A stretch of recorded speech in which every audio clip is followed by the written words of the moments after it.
Hi everyone, welcome back to WHU TV live on Facebook and YouTube. My name is John, your host as always, as you can see from the little card down here. I hope you're all doing well and having a very nice bank holiday weekend, all things considered under these very difficult circumstances. This is if you're new to the channel, welcome. This is the 29th episode of Daily Live Chat with John, where it's an open Q&A where I talk to you and ask you guys questions and you hopefully reciprocate, aka ask me questions as well. So as always, let's get on to see who's in the chat. I said Rick, hi, hope you're all okay. I hope you are too, mate. Hello Sophian, good to see you again, mate. Foe's back. Update for you, sunshine.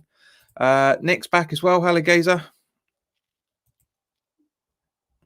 Right, so before we go into anything specific, I just want to say thank you to whoever was in the West Ham Fan TV Friday Night Pint chats, live chat, I should say, because basically Dan said towards the end of the stream that somebody put in the live chat that my streams were better than theirs. Thank you very much to whoever that was who gave that compliment. Disagree.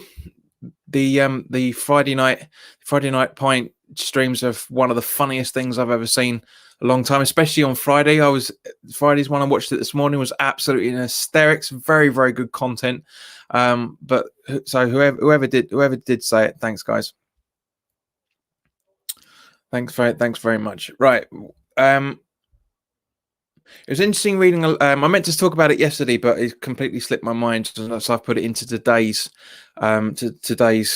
topics. And I'm glad that Nick and Sophiane are both here as well, for that matter, because I was reading that this coming Thursday, if I remember correctly, on BBC Two, aka the old Gits BBC channel, the writers of The In-Betweeners have a new sitcom called The First Team.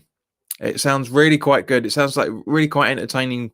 There's an American in it. I think there's a Scouser in it, and there's so I can't remember who the other character is, but yeah, it'd be very, very interesting to see their comedy take. Because I was reading on it, the article I was reading the other day, and it is a lot of the stuff that's in there are based on real footballers. They really do think that there's some real Premier League stories in there, because apparently the writers did spend some time with Premier League clubs to get some feedback on how the players interact with each other outside what we get to see. And I'm really, really looking forward to it. It sounds like it's going to be funny. I really hope it is as good as it sounds. But guys, just like keep that an eye out for that. And also for that, talking along the same sort of lines, has any of you guys been watching Harry's Heroes on ITV? I've watched the first 2 episodes today. It's quite emotional watching that. It's very, very funny. But it's lovely to see how much they all love each other. And some of the things that they're talking about, more specifically with Paul Merson and Razor Ruddock, with Merson as he did with the first series of the Full English, where Merson is talking about his where he was going to the pub 7 nights a week, struggling with alcoholism, struggling with not being able to put a bet on, and he goes to AA meetings 3 times a week and all that sort of stuff.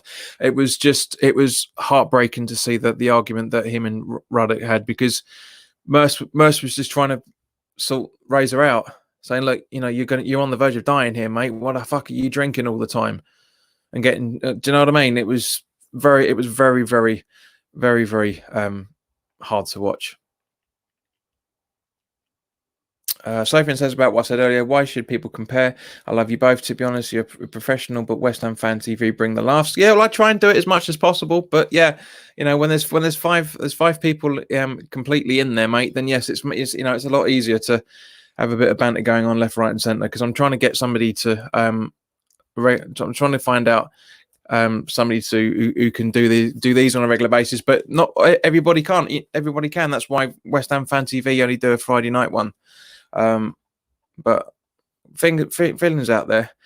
Kent Hammers, hello mate, good to see you. So do you think Jeremy gets another offer from the club to stay at the club. As we talked about this last night, mate, I wouldn't be at all surprised, bearing in mind the geezer's got, hang on, because his contract runs out at the end of June, right? Literally the last week of June.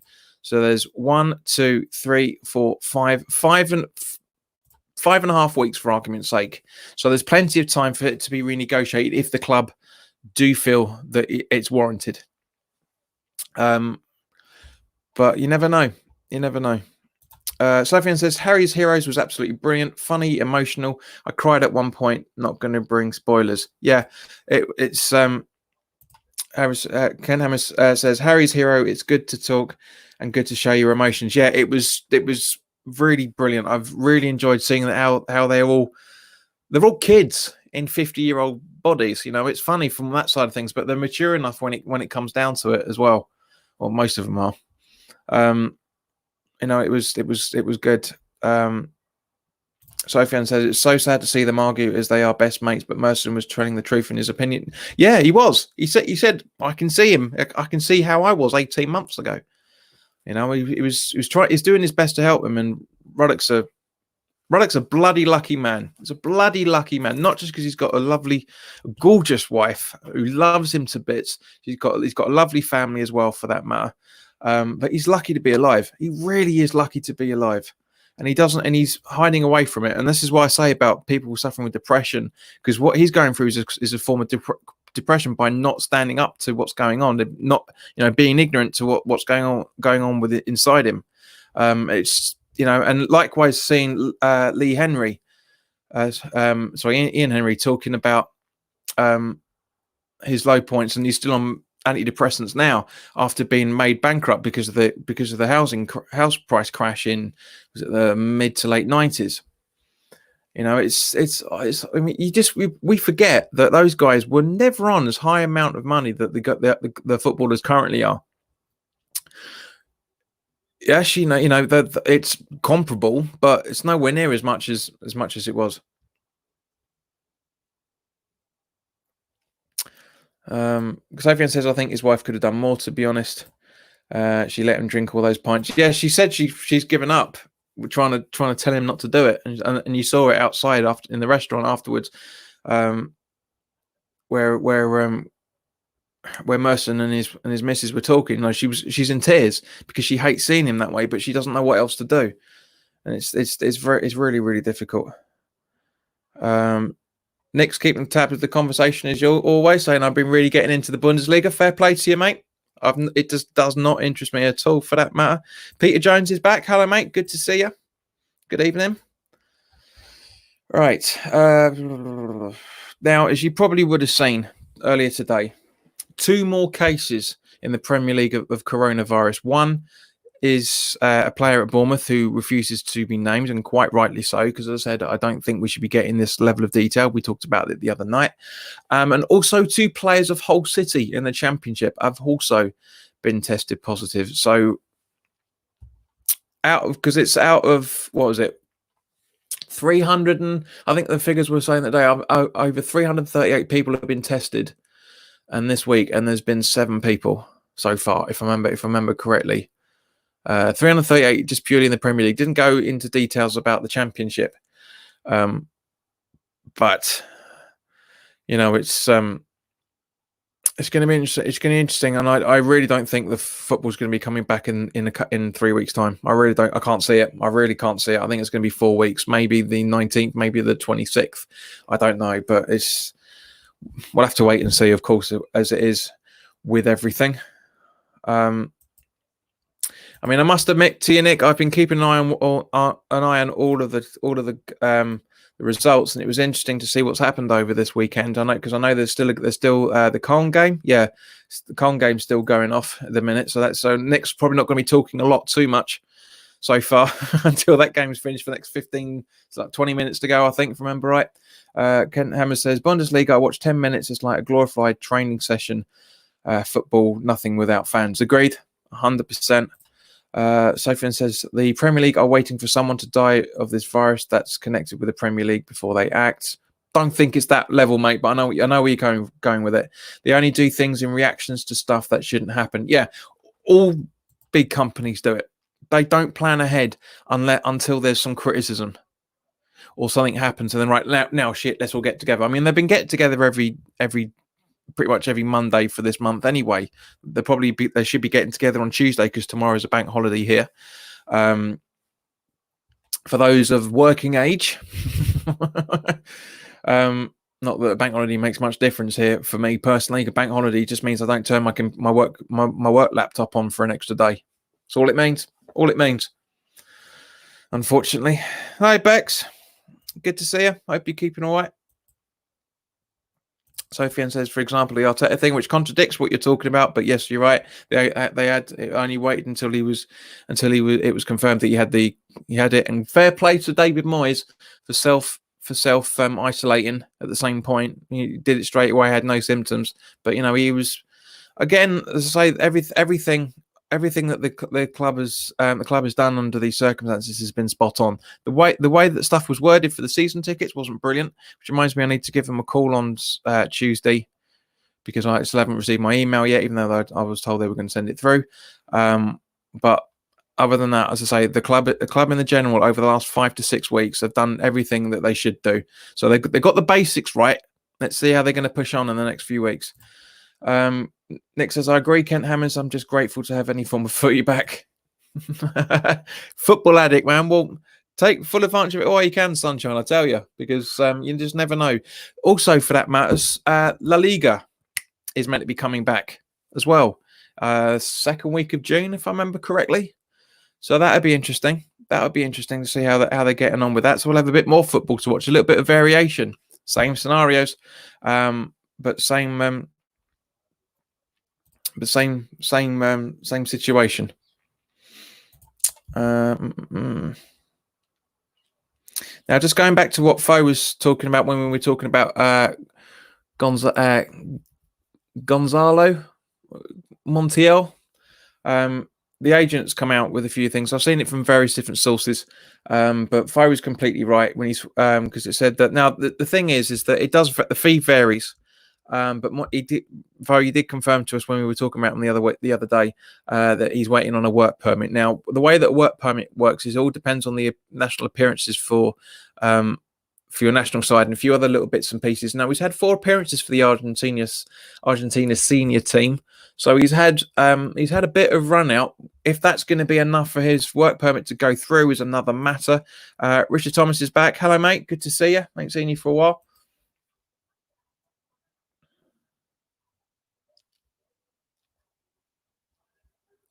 But yeah, it's been now Fo quite rightly said that the fee was, I thought it was a free because normally it was a pre-season agreement. It's normally what happens when players are moving from club to club, leaving a club on a free. But Fo said it was a 10 million deal. Other sources have been saying 6.5, 8 million, even directly from the agent himself, because apparently his buyout clause in their contract is 18 million, but the agent thinks that 8 million would be a decent offer. Transfermarket.co.uk puts his worth at 7.5 million, I think, or 7.25 million. It's 7 something, that's for sure. So yeah, I mean, but guys, as I say, with the revelation that's happened over the last few weeks, which is not really that much of a surprise. It's disappointing. It's not really surprising because, like I said, anything can happen with these footballers. But given how highly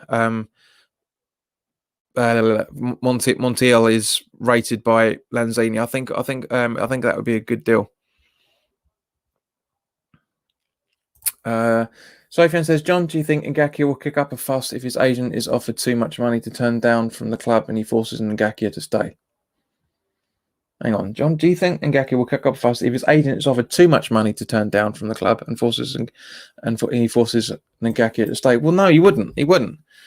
Because at the end of the day, he'd get the wages he wants. The agent would get the ridiculous amount of money that they want, which is half of the reason, I'm guessing, why we're on the verge of losing these academy players, and other clubs are as well, is because agents are asking for too much money.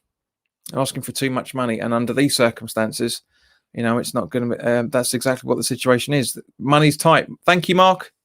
for liking this on Facebook. Much appreciated, mate. If you're still watching, because I just get a combination of everything. But thanks for liking it on there.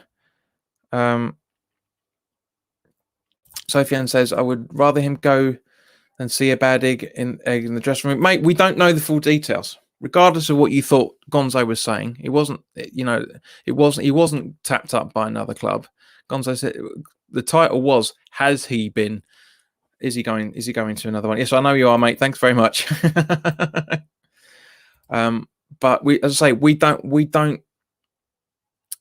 just don't know what the situation is. We don't know the conversations between the two clubs. We're only getting half of information because the club are trying to turn us against Ngakia because he's rejected it. Exactly the same way that they were trying it with Declan Rice 2 years ago when he had his original contract given to him, or his new contract, I should say, given to him. So I don't, as I say, it'd be hypocritical to go into too much punishment on Ngakia because you're feeding into David Sullivan's hands. Let's be honest. Kent Hammers says, John, do you think we would try and offload Fredericks? I don't rate him League One technical ability, Premier League pace, not good enough. I doubt it, mate. I seriously doubt it. Because we've got Zabaleta going at the end of June. Potentially as things stand at the moment.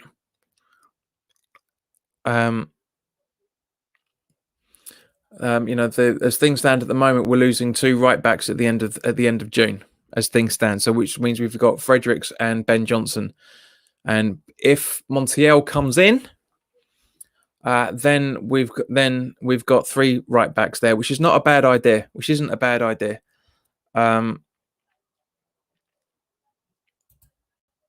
But as I say, I wouldn't get rid of him as yet because the plan is we don't know what's going to happen. We just got to wait until the end of the season first. There's no real point talking about players coming and going, which is why I've tried to keep it to an absolute bare minimum because we just don't know what's happening. We don't know if what the hell's going to happen next season. We don't know what the hell's going to happen in a couple of weeks. It's not really. It's difficult to hear that, to talk about these sort of things. Beck says, as it stands, we probably need to keep Fredericks, but I'd like to see him go.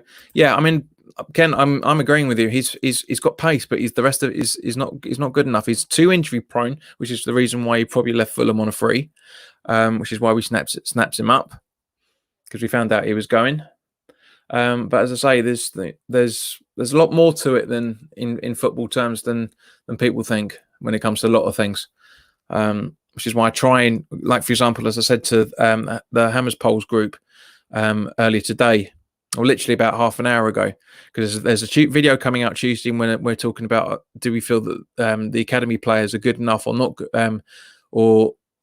enough because there's not enough investment. I was going to make say a piece about it, but I've pulled out of it because I don't watch the juniors. I've not seen any in the under 23s Premier League 2 games. So I can't say if they're not good enough or the club hasn't invested enough. It's be hypocritical for me to do so.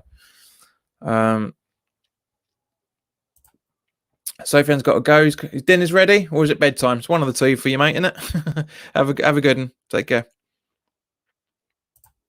Pete Jones says, agreed. We should all get the facts before we judge this young player. Foe says the King, aka Wally, will be happy to hear that.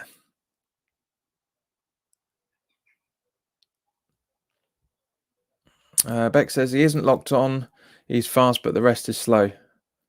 Yeah, agreed. Yeah, it's just he's a bit like a Masuaku. He's a winger posing as a right back or left back, and a wing back, should I say?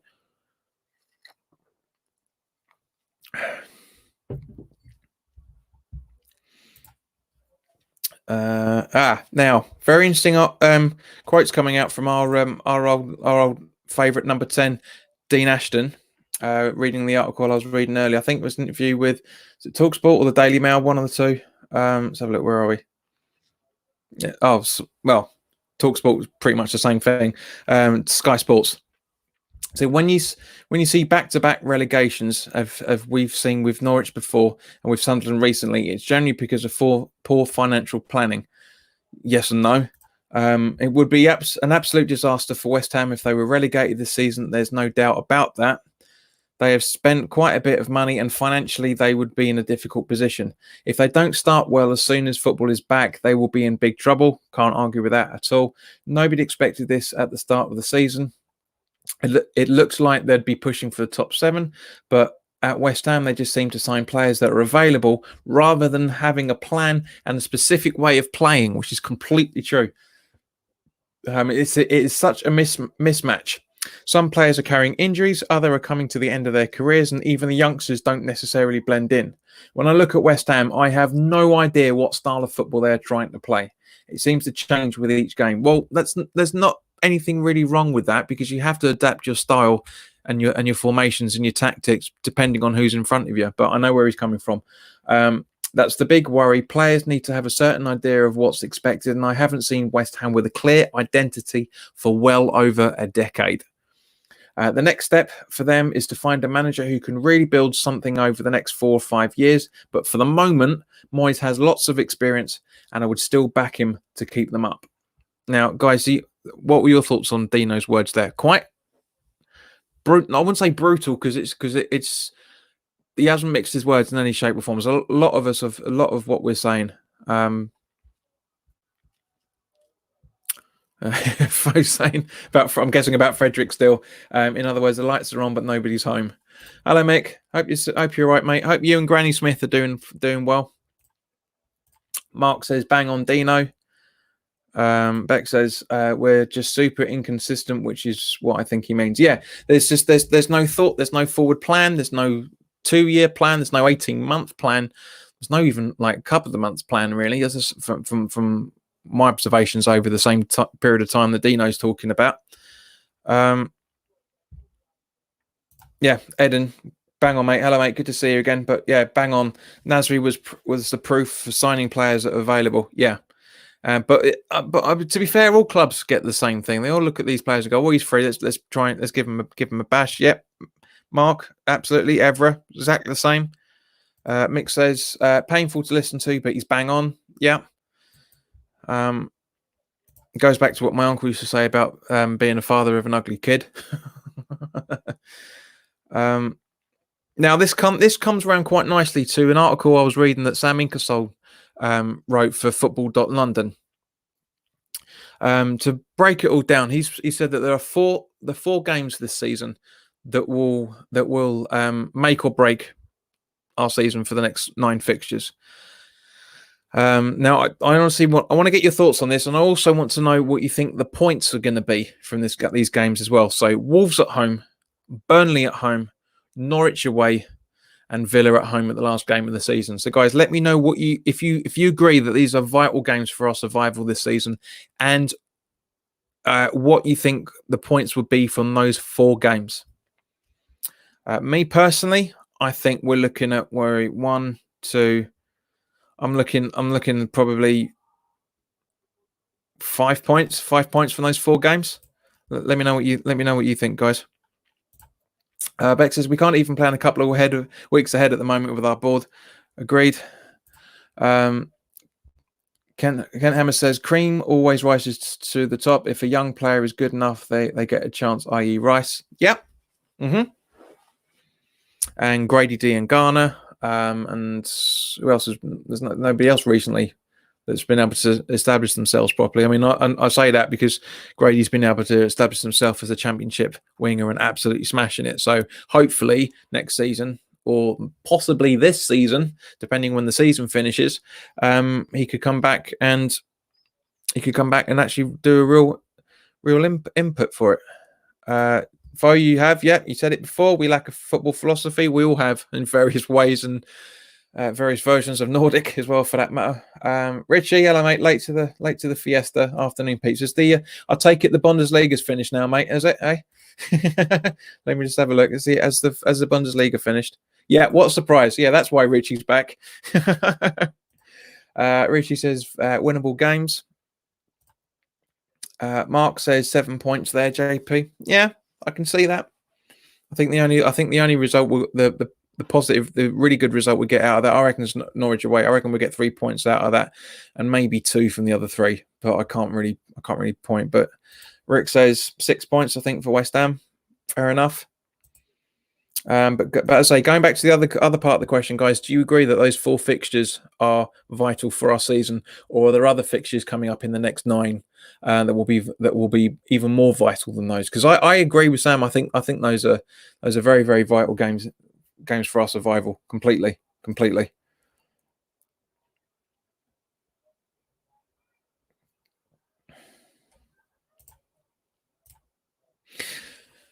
Now, so yeah, Mick says depends on which West Ham do turn up for the last games. We know how shit we have been. Yeah, that's a good point. Rick says watching music videos and drinking wine, forgot there was football. Yeah, okay.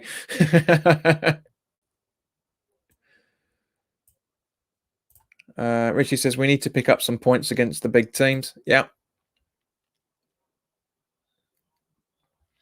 Rick said it is vital for those games, so I'm guessing he agrees with Sam that they are vital for our survival.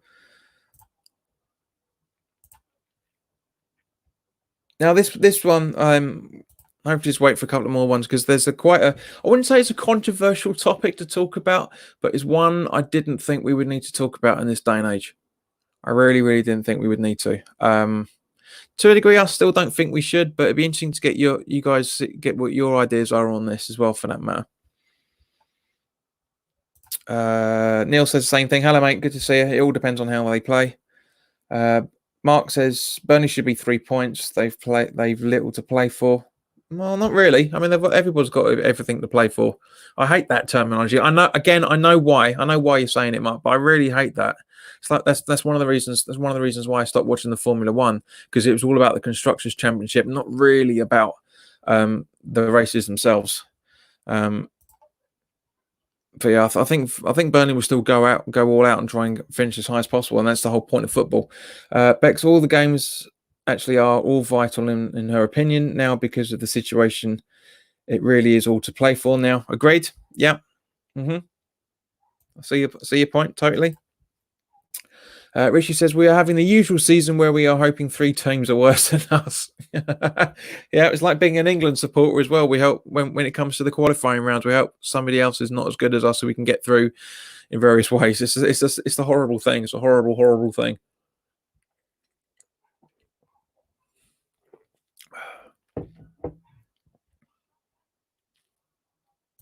Kent makes a good point. Burnley's manager won't have him slacking off. Yeah.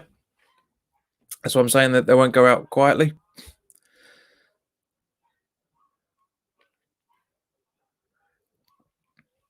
Neil Ross says this all started when Roberto came on the pitch. True. Yeah. Beck says if we go into it just focusing on certain matches, it will cock it all up. It's all changed now. Yeah, that's a good point. That's a very, very good point. I mean, I always take games at each and every one of them.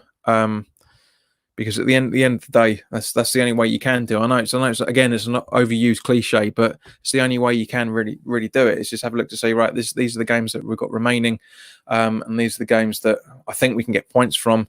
But as the guys talked about on West Ham Fan TV on Friday night, my main focus is go and watch West Ham. As simple as that.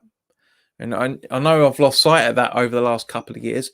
I get it back when the season starts, like for example, as it is about to now, But it's weird. So Mixed says the season turned with Oxford away. Yes, to a degree.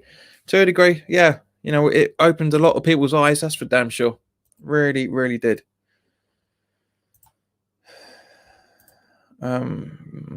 Okay, so it looks like the conversation is winding down a little bit for that. We're now halfway through the video, so the live stream. So let's turn to the next topic I'd like us to talk about.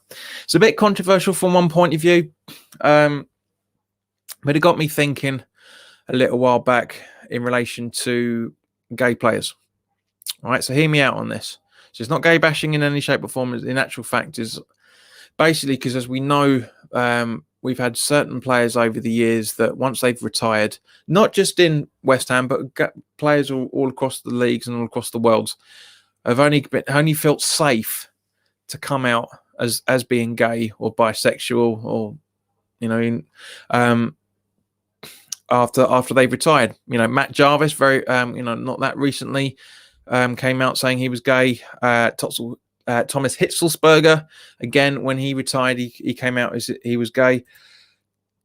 Do you guys really think that we are still in such a really bad ways in terms of nationalities that they don't want to say it while they're playing? Now, I understand the reasons why they don't want to do it, because they're scared about how certain players may react, which is totally fine. I understand that 100%, which is why when anybody comes out as a different way inclined, should we say, it takes a lot of courage for people to do that. I get it 100%. But let me know what you guys think on this. I mean, would it make any? Let me rephrase it. Should it make any difference nowadays if a player, while they were playing, came out and say, "Look, guys, I'm gay"? Should we be in that situation now? I personally think we should. We're a lot more tolerant of a lot of things, and personally, for me, I would have more. I can't really say the way I was about to say it. I was going to say I would have a lot of respect for somebody to do it in the middle of the season or at the end of the season, but to do it after they've retired, although I understand the circumstances why, I do think that it should be more, and people should feel more confident about expressing themselves, be it their sexuality, be it their opinion, be it their music taste, their fashion sense. We shouldn't be in a world nowadays where anybody should be criticised for being slightly different than anyone else. Let's go back to the comments of what we're talking about the games. Beck said, for me, it was when Fabianski got injured. So yeah, pretty much agreeing with Neil, just putting it in a slightly different way, which is fine. Get it. Richie says, I think we will stay up, but we'll only be a couple of points in it. Villa will be the decider. Yeah, a lot of people I'm surprised that nobody's really changed that stance, mate, to be honest with you. I've always said it's going to go down to the wire, especially since December. Beck says Villa was always going to be the decider. Fo agrees with Becky. The season turned when Fabianski got injured. Rex says we're on 100. We're in a bad way, 100%. The fans are brutal. It's not just the players. A player's sexuality doesn't change their football skill. Of course, they should be able to come out. Agreed. Richard said, I don't think it's anyone's business what sexuality you are. You should be a straight player. Come out and say you're straight. I'm not sure if it's supposed to be ironic there or. Beck says if they want to, it should be a choice that is up to them. Agreed, 100%. But I'm just saying, are we still in that dark ages of the 50s and 60s where people will have to hide who they are? I don't think we should be anymore.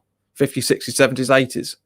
It's just we shouldn't have to be. But yeah, agreed. If as Mark's saying, it's a personal choice, JP. Your sexuality is your own business, nobody else's.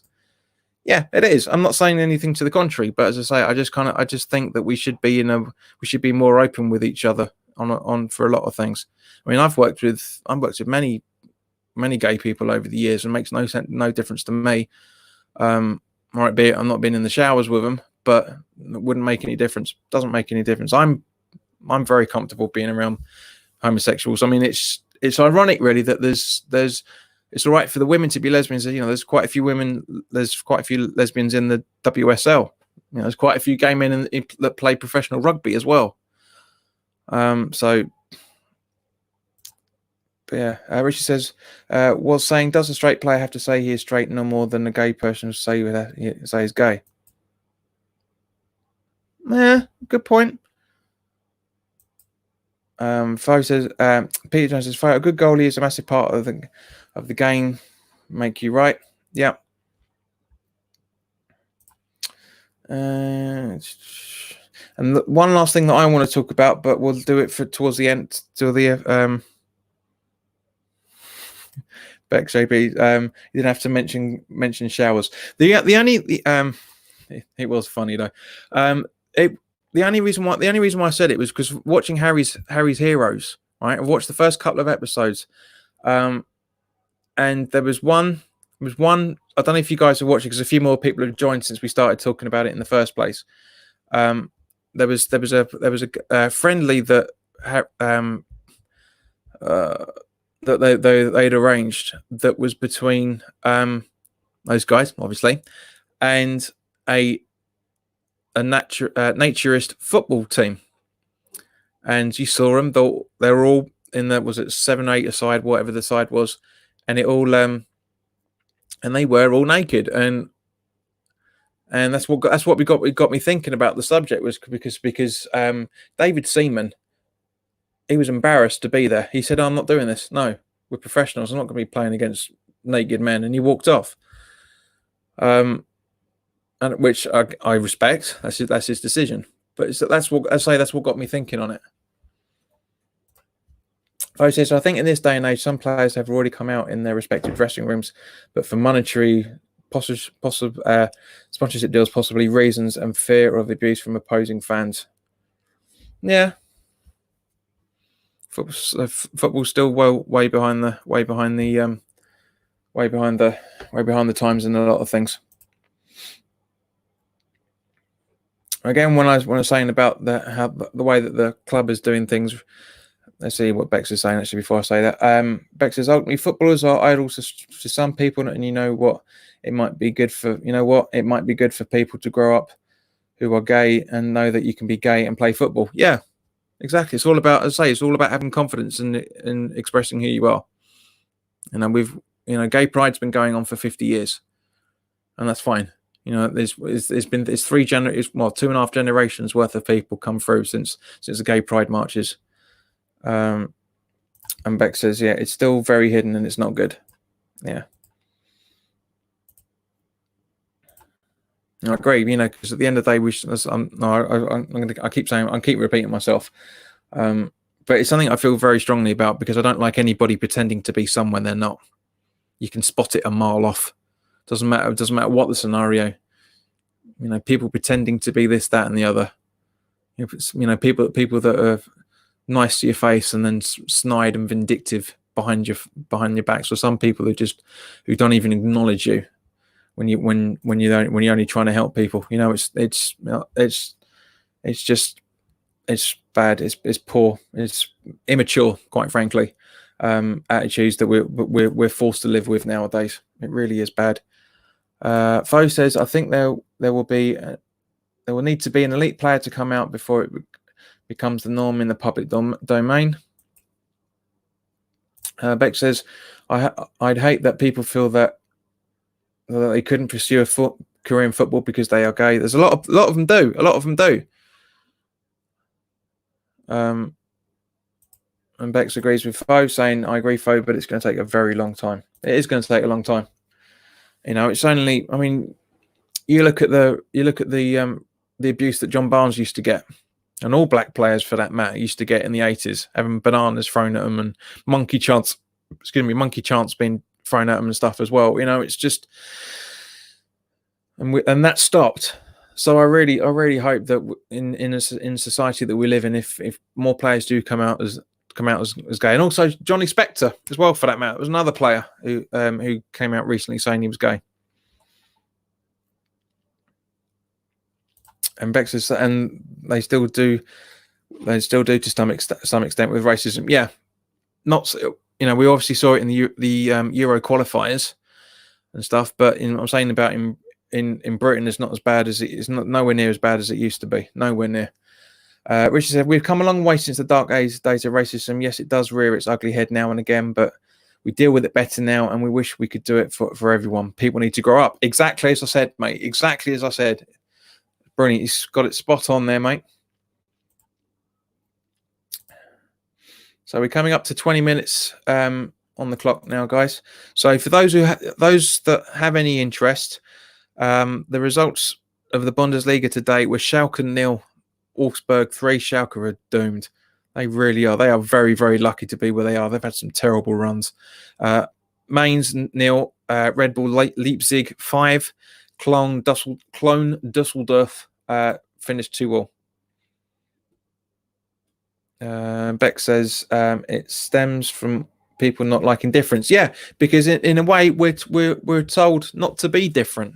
But different is unusual. Difference to be laughed at, to be sneered at. And again, it's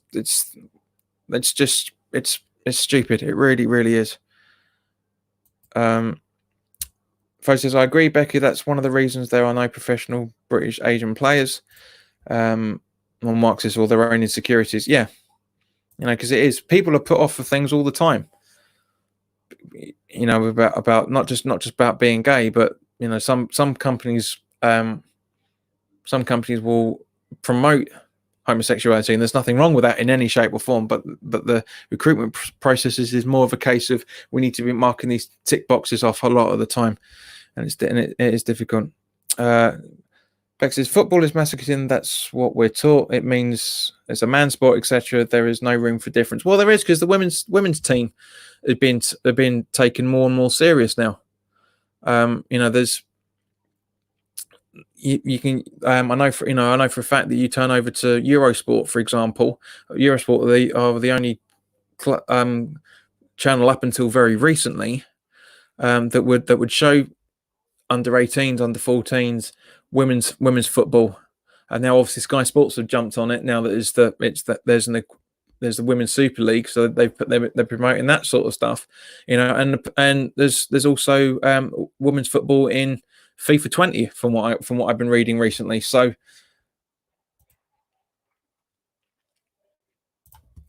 look how women are spoken about, though. JP, Twitter is unbelievable at times, which is why I don't use it, Bex. Which is why I don't use it. All I use Twitter for is to promote the channel for the majority of the time. We have our conversations and that, and I speak to Sophie every now and again, and Tim, and the Hammers Polls guys. But yeah, it's a stupid medium. It's a platform for trolls. Twitter it shouldn't be called Twitter. It should be called trolling, because that's all it is. That's all that happens on Twitter now. It's people have their own insecurities on their own, and therefore go and attack people who are proud to be who they are. And that's why I absolutely hate the stuff. And Kent makes a very good point. Our wonderful game should be inclusive for all. I'll ignore the not on that. It should know, but there's disabled football. There's women's football. There's men's football. It's Fo says, isn't it funny how there are openly gay boxes yet no footballers? Agreed. And as Mark says, yeah, twatter, perfectly summed it up perfectly there, mate. Completely perfectly there.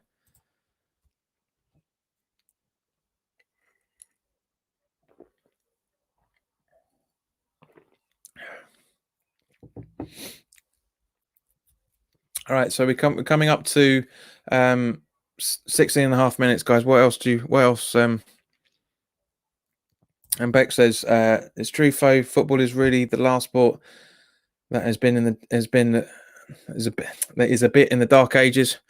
Rugby, Fo, trust me, that I know that at lower league levels there are gay rugby players, and a lot of my mates that play rugby refuse to acknowledge it. It's ridiculous. It is so sad. People older than me hate the fact to say that people think that there are gay rugby players. Of course there are. Some have come out, some haven't. All right, guys, we're coming up to just almost the 15 minute mark. Do you any guys want to talk about anything different before I talk about the last topic that I want to talk about?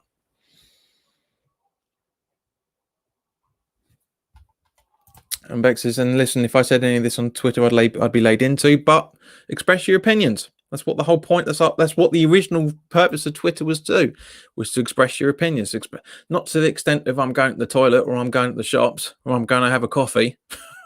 No, but that's what Twitter's about. It's just to put your thoughts out there. And it's like with YouTube now. Now these, I've restricted this to over 18s because I don't want little kids coming in and doing the same thing they're doing on Twitter. Oh, sorry.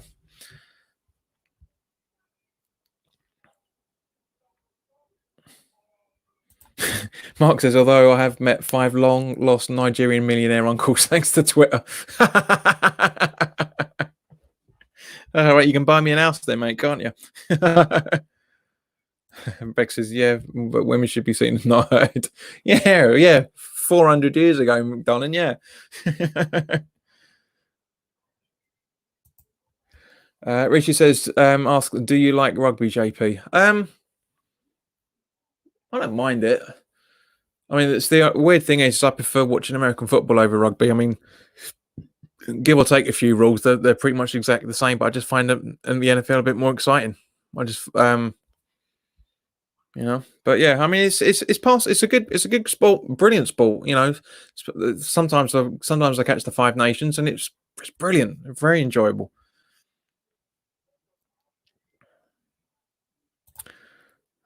Beck says, Mark, you must be loaded. And he's retorted back saying, yeah, with the flow. Beck says, can you spare me an uncle? I think Mark's got enough to go around, mate. Somehow, I think. Foe says, NFL all day. Jaswinder, hello, guys. You all right? Good to see you again, mate. Beck says, I never got into rugby. Love tennis, though. Yeah, tennis is good fun. Again, a sport admired on both sexes, but for both male and female. I was going to say for probably slightly different reasons, but I really doubt it. I doubt it. Because there will be some women that only watch football, or they only watch rugby, or they only watch tennis to see guys in short shorts. And likewise, there's a lot of men that will only watch the tennis or the women's football to watch the women's football have the same shorts, but with tennis is to watch the girls bending over in skirts. I'm going to say it. I'm one of them. Jazzy says, I'm having some chicken curry and rum and playing Championship Manager. Good on you, sunshine.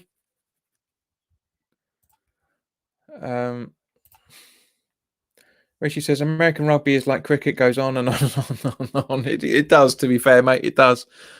JP, you perv, and proud of it, and you can't say you don't do it either.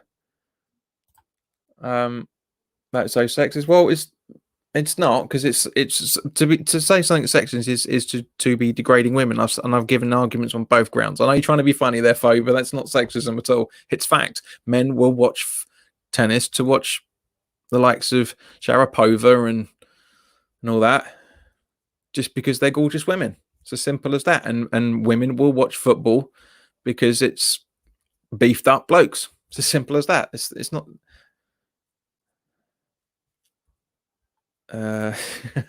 Just as Sabatini from Argentina, I remember.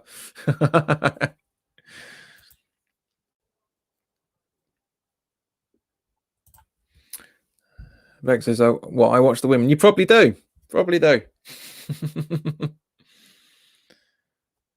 And Jazz says he's playing the 97-98 Championship Manager of managing West Ham. Meg, I'm just being honest. I'm being honest.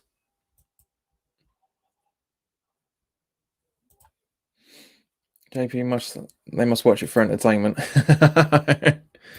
Richie says, don't matter how fit a woman is, I won't watch tennis. That's fair enough. I grew up watching tennis. I love watching Wimbledon and the French Open equally. I watch the men's and the women's. It's great fun.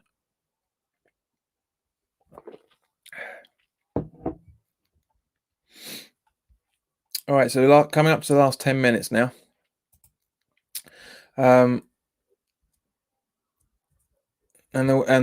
as they do every time of this year, the club have put up a very, very nice video showing all of the photographs of all the supporters and the players, for that matter, of West Ham that have passed over the last 12 months. And I'm sure that you guys will send through your thoughts of. Honestly, sorry guys, just some idiots letting off fireworks at 7:20. What is the point? So if you do hear any things in the background, that it's those idiots across the road, by the sounds of it, because it does sound quite near. But yeah, as I say, it was just it was lovely to see that the club had put the video around showing people that have passed over the last 12 months. Very touching, very moving, and I'm sure you guys will as I am, will be saddened to see the amount of people that have passed over in the last 12 months. With this pandemic alone, much less all these people that have been dying from cancer and dying from heart disease and all that sort of stuff. It is. I'm sure you guys will be. I'm sure you'll be. Not mourning, but their thoughts with those families. Ken says, really enjoying the stream tonight. Thanks, mate. Very much appreciated. Beck says, I won't lie. I do watch football for the actual football, just to confirm. Well, ain't be much football at West Ham, that's for sure. Beck says, the groaning in women's tennis, though, that really does put me off. All started by really aggravated in the late 90s, early 2000s by the likes of the Williams sisters and all that sort of stuff. It's a psychological, try and get a psychological advantage over the opponent, and it's not needed. It's just not needed at all. Richie makes a good point about tennis, though. Makes a good point. Tennis is based on the Chuckle Brothers. To me, to you, it is not wrong. Foe says Monica Seles and Sharapova. Has there any news on the kit for next season? No, mate, because the season hasn't finished yet. Jazz says, I still haven't got any email from the club regarding the season ticket refund. Nor have I. I gave them a call yesterday morning asking them where the bloody hell it was, and they said they were going to send it over, but they didn't. So I'm going to chase them up about it try them tomorrow, if not Tuesday. Kent Hammer says, Monica Seles was the best at making noises.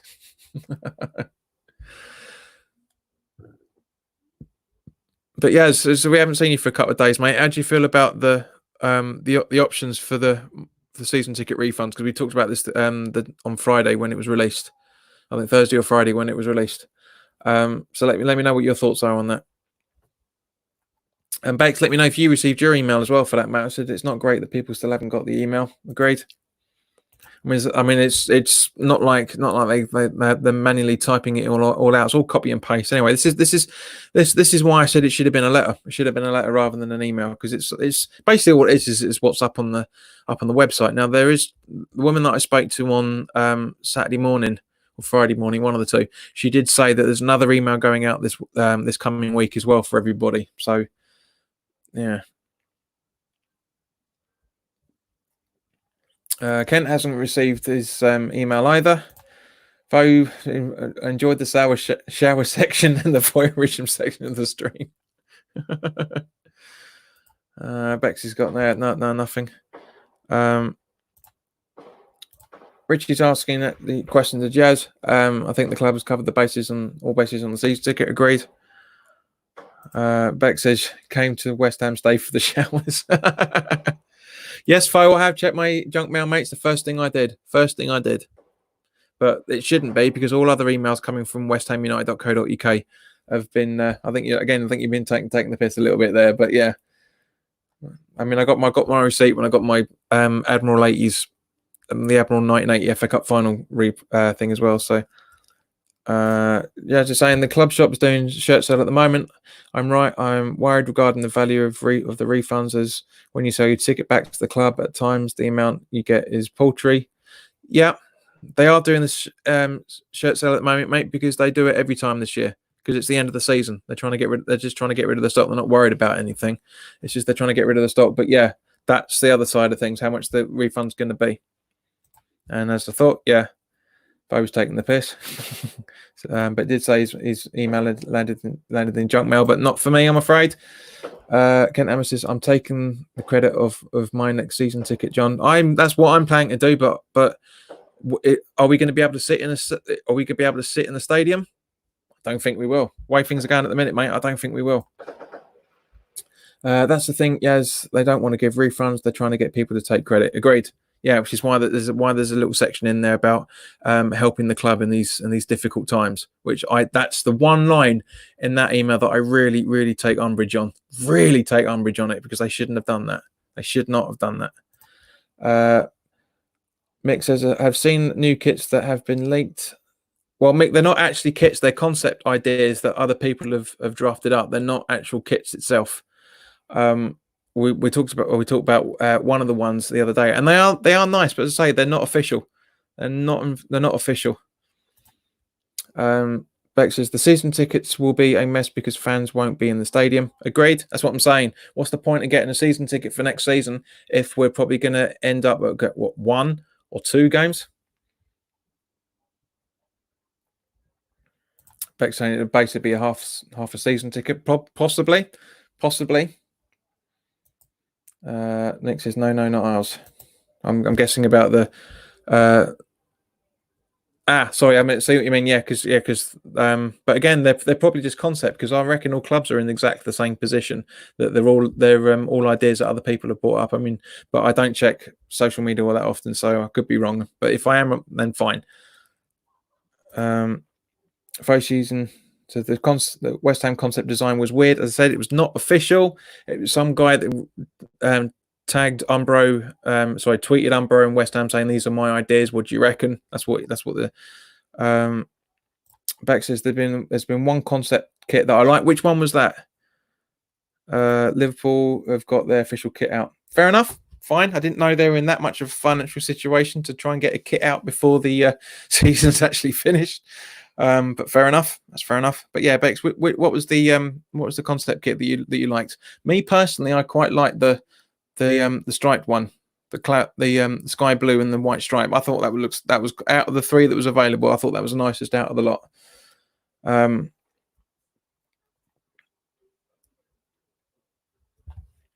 yeah, I'll have to have a look at the. Actually, I'll do it now.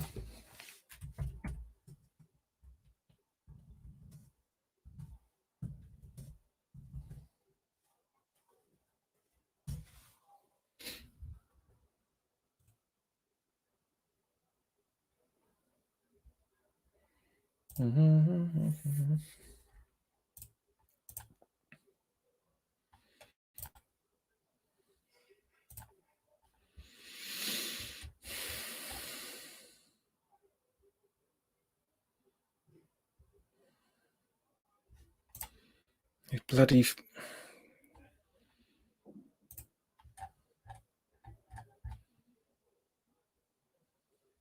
The away kit. That looks bloody awful. Guys, I'm just. Back to that's the one that she liked, the sky blue one. We need more sky blue. Agreed. Jazz says his favourite kit was the 83 to 86 Adidas ones. Fair enough. Richie says, let me guess, the Liverpool kit is all red. Actually, mate, no, because I found it, and I think it's their away kit, which is thus. That's it. That looks bloody awful. I'm sorry, but I absolutely hate that. I think that looks absolutely terrible.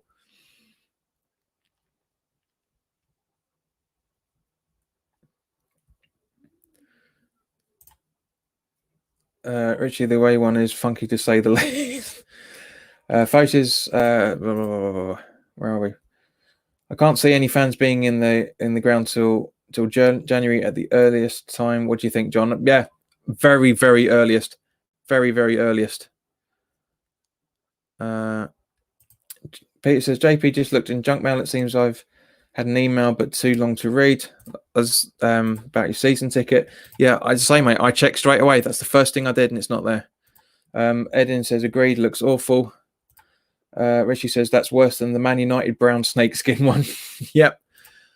Beck says, now I look at the colours on the other.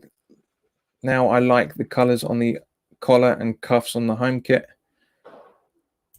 I'm guessing of the Liverpool kit. Well, this is the only one that I could find on it. But yeah, it's like turquoise camouflage. Well, the only place you can use camouflage like that's a swimming pool. So yeah. But anyway, guys, that's pretty much wraps it up for the hour. So thank you very much for joining. It's been a lively conversation today. As I try not to. I mean, there's not a lot of actual West Ham stuff to talk about, so I like to try and mix it up a bit, as you guys know. But thank you very much for watching. If you're new around here, welcome. And if you like what I'm doing, then by all means, please do consider subscribing to the YouTube channel. And also, if you're watching this on Facebook, then by all means, please do consider following the page on Facebook as well to get the numbers up. That'd be quite cool. Hang on. Hang on.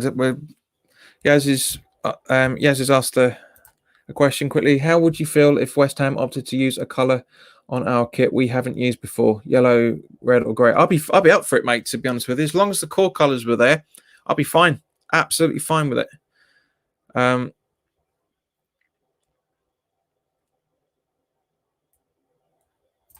Rishi says, remember last year's grey and yellow kit? No, I don't. But anyway, guys, thanks very much for watching.